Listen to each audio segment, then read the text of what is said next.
Bank Sinarmas sudah menerapkan nilai dasar berakhlak di mana diwujudkan dalam poin-poin berakhlak. Yang pertama, berorientasi pelayanan. Bank Sinarmas terus berupaya meningkatkan kualitas pelayanan dimulai dari proses pendaftaran, proses transaksi, sampai pemecahan masalah klien.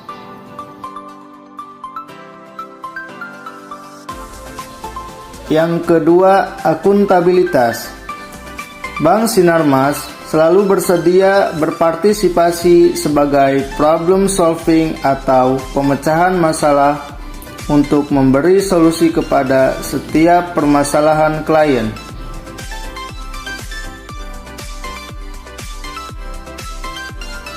Ketiga, kompeten. Bank Sinarmas membuktikan bahwa Bank Sinarmas merupakan bank yang kompeten di bidang perbankan. Itu dibuktikan dengan beberapa penghargaan yang didapatkan Bank Sinarmas. Salah satunya, Bank Sinarmas mendapatkan penghargaan peringkat pertama Bank Swasta Terbaik di Indonesia untuk kategori buku 2 atau aset di bawah 50 triliun rupiah di acara Penghargaan Anugerah Perbankan Indonesia tahun 2021.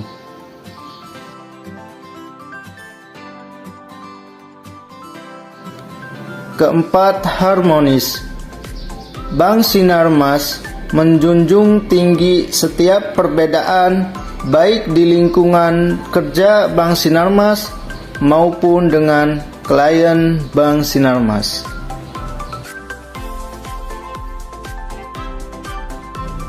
Loyal.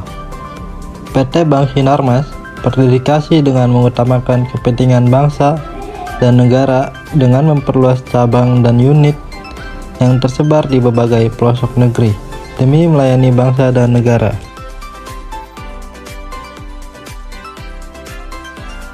Adaptif. PT Bank Sinarmas terus berinovasi dan antusias dalam menghadapi perubahan dan terus mengembangkan kreativitas untuk menghadapi perkembangan zaman yang semakin modern. Kolaboratif. PT Bank Sinarmas mendorong kerjasama yang sinergis baik secara internal, eksternal maupun global.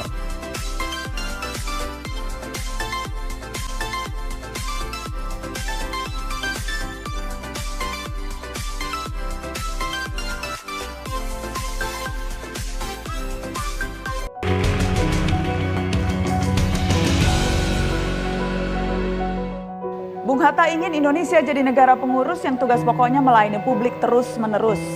Kepuasan warga menjadi kredit paling utama untuk mengukur kinerja para abdi negara. Sangat penting pegawai negeri yang berkarakter dinamis, bukan zamannya lagi PNS cuma bisa duduk manis. Pemerintah modern tercermin dalam keseharian yang disruptif, kelambanan tak cocok dengan perubahan yang bergerak masif.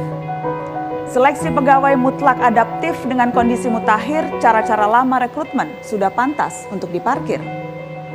Tak lucu jika CEO sudah banyak yang jadi menteri, tapi birokrasi masih rumit seperti teka-teki. Pelayanan publik yang pelik dan berbelit-belit menandakan mentalitas pegawai yang hendak pilot.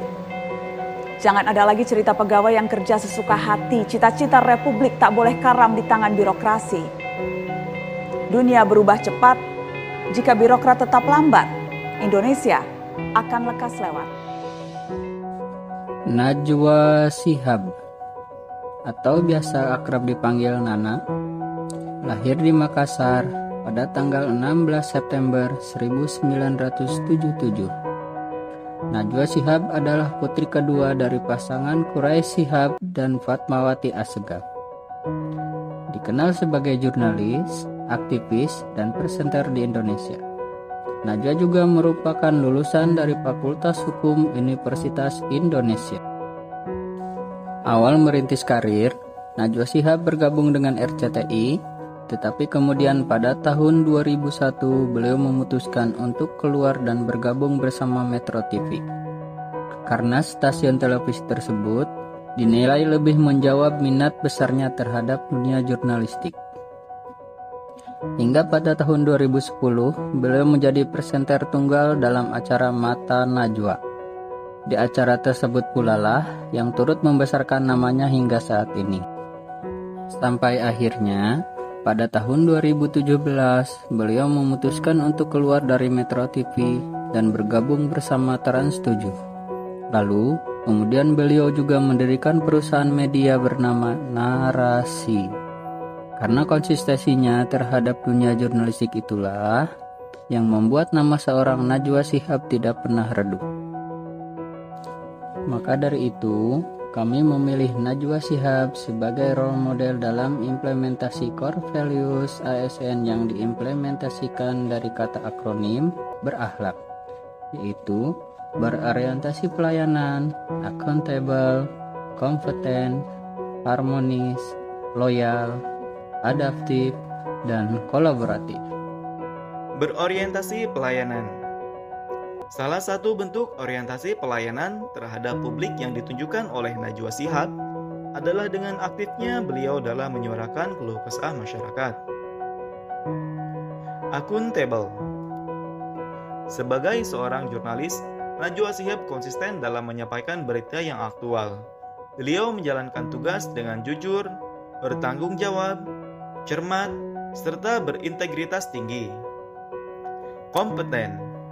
Salah satu bentuk kompetisi yang dimiliki seorang Najwa Shihab adalah dengan banyaknya penghargaan yang diraih. Panasonic Gobel Awards ke-19 kategori insan pertelevisian terbaik 2016 adalah, kita baca bersama-sama, Najwa Shihab. Harmonis.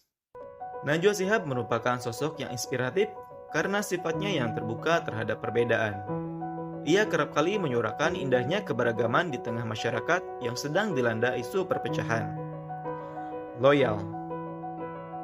Nilai dasar loyal yang ada pada Najwa Shihab terbukti dari beberapa aksi beliau yang berani mengangkat isu-isu besar karena publik. Beberapa isu atau kasus yang berhasil beliau angkat seperti turun langsung ke sidak lapas Sukamiskin. Adaptif.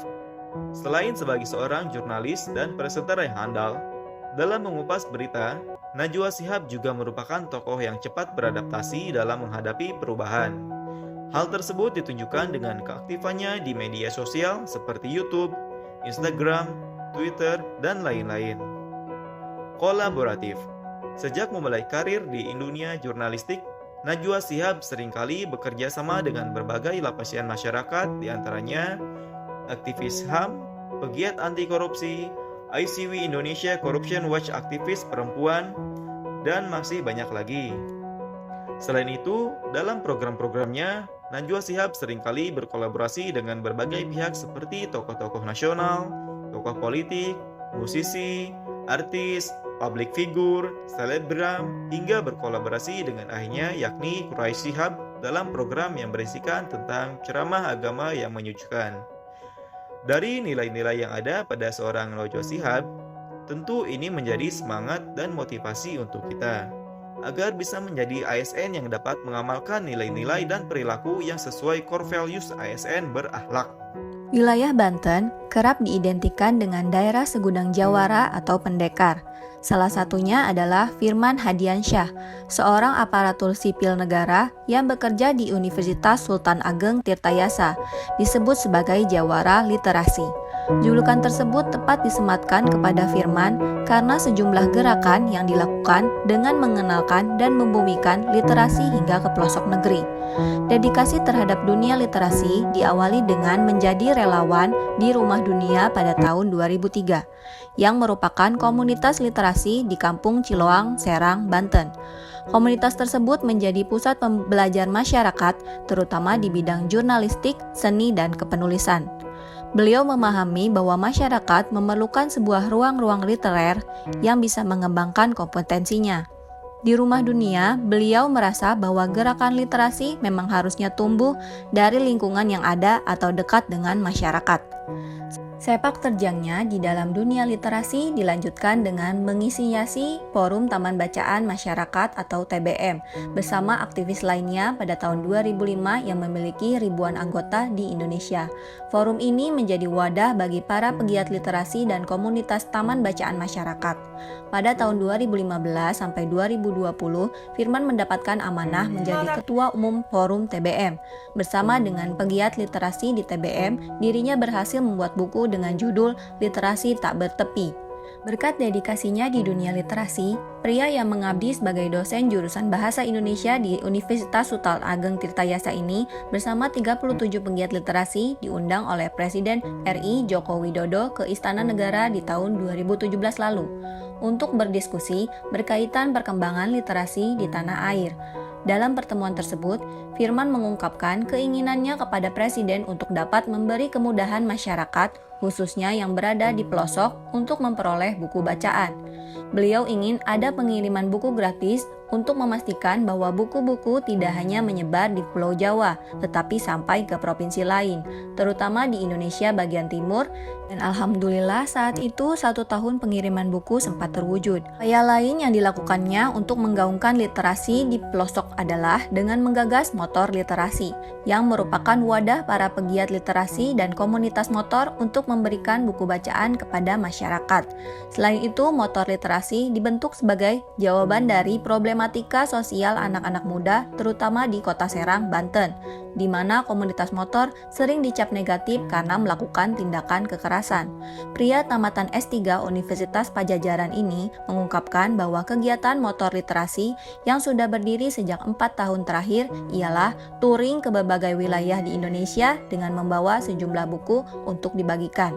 Kemudian para relawan memberikan pendidikan serta pengetahuan terkait pentingnya membaca hingga ke desa-desa. Hingga saat ini motor literasi beranggotakan lebih dari 100 anak motor dan pegiat literasi. Jumlah upaya yang dilakukan menghantarkannya menjadi top 3 ASN inspiratif pada Anugerah ASN 2021. Atas dedikasinya, Firman juga diganjar penghargaan Literasi Promoted 2020 pada perhelatan Indonesia International Book Fair yang diselenggarakan IKAPI dan pernah diberikan motor literasi dari Perpusnas oleh Presiden RI Joko Widodo. Sederet aktivitas yang dilakukannya mendapat apresiasi dari Rektor Universitas Sultan Ageng Tirtayasa, Fatah Sulaiman, yang menilai Firman sebagai aparatur yang memiliki komitmen dan berdedikasi. Segala peran yang dilakukan dalam dunia literasi membawa dampak baik tidak hanya di Provinsi Banten, namun juga di tingkat nasional.